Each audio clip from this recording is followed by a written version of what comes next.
I don't know. I think that'd be kind of nice to do. And so see Stone Fit over on Rumble. Let's see. Yeah, thanks, brother. I'm looking forward to making more progress out here because I mean, once I got the property, I didn't think it was going to turn out this cool. To be honest with you, like this has turned out amazing, and it keeps getting better. It's like the natural materials that I have here at the property, and then building this really cool camper cover. It's just like everything's coming together, and it feels really good out here. And I love how quiet it is. Like right now, I'll be quiet for a second, and this is what it sounds like every day out here.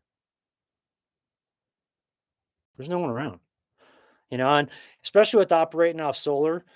It's like I don't ever run my generator unless we have days and days and days of like clouds, and so there's no noise out here, and I don't hear neighbors. Like my buddy Darren who lives down the road, I hear him every once in a while when he's doing target practice with his guns. I hear it, but I don't hear him. I don't hear anybody. I mean, I don't hear my neighbors to the north. There's like two different homesteads up there, and one of them has like full on chickens and goats and all that stuff. I never hear them.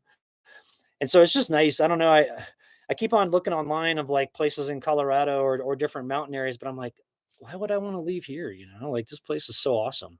And there's no one around. That's the thing about Colorado. When I was there a month ago, I was floored at how many more people are driving around the mountain areas. Like the traffic to the mountain areas was crazy and it's never used to be like that. And this is after school started, you know? And so I'm thinking that's not going to get any better in Colorado. And the prices in Colorado are ridiculous for land or house. Come on, B, get away from here.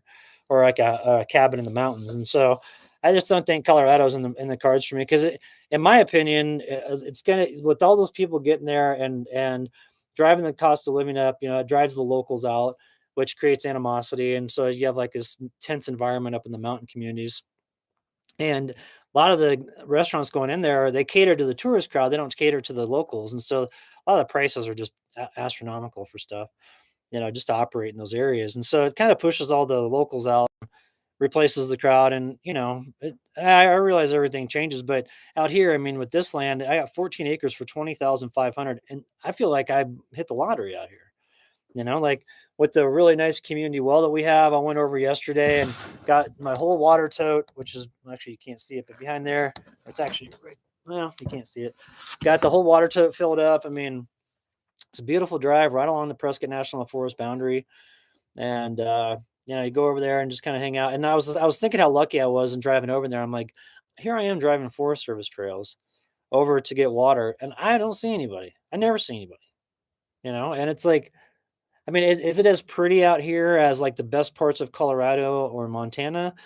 I mean, not in my area. There's some areas around here that can rival it, but it's not as pretty as that. But you don't have to deal with the other stuff. So, in my opinion, I think it's better, to be in an area where there's just not as many folks around, and the economics out here lend themselves to, like it keeps the area quaint because you're either working online or you're bringing your money with you. There's no jobs out here, you know. So, um, but I love it, and I just love. I think that I don't know, being online and like working online, you do need a place where you can go where you just feel like no one can bother you, and no one can touch you. Not that I get bothered with people, that's not the right word, but I guess maybe just to have your privacy. Because when I was living on public land and living in my truck and I bounced between public land and private, every time I was out on public, I was just felt exposed, because I didn't have a house to go to because I was full time out there. And especially in the wintertime, I mean, I couldn't just pack up and go in the wintertime. The tent with the wood stove, I mean, there's a lot of gear to break down, take all day. And so, but I love Northern Arizona. I've been coming through this area for a long time. When I would in springtime, I'd always go to Sedona like in March. And that's what I'd do when I'd pack up my tent, I'd throw it into storage and then I'd head directly to Sedona and hang out and then go hit all the areas around there. And there's some good fly fishing that's close and stuff like that. And I'd always come out here too and see my friends when I go to Anson Borrego in California for the Super Bowl. And every time I come out here, it would always strike me how it never changed. Like a lot of people say, "Oh, it's changing," and it's changing a little bit, but it's really slow.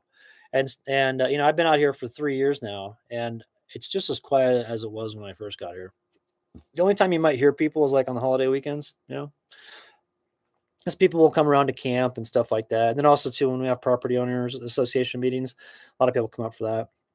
There's a lot of people still live in the city, or whether it's Las Vegas or Prescott or you know Phoenix, wherever.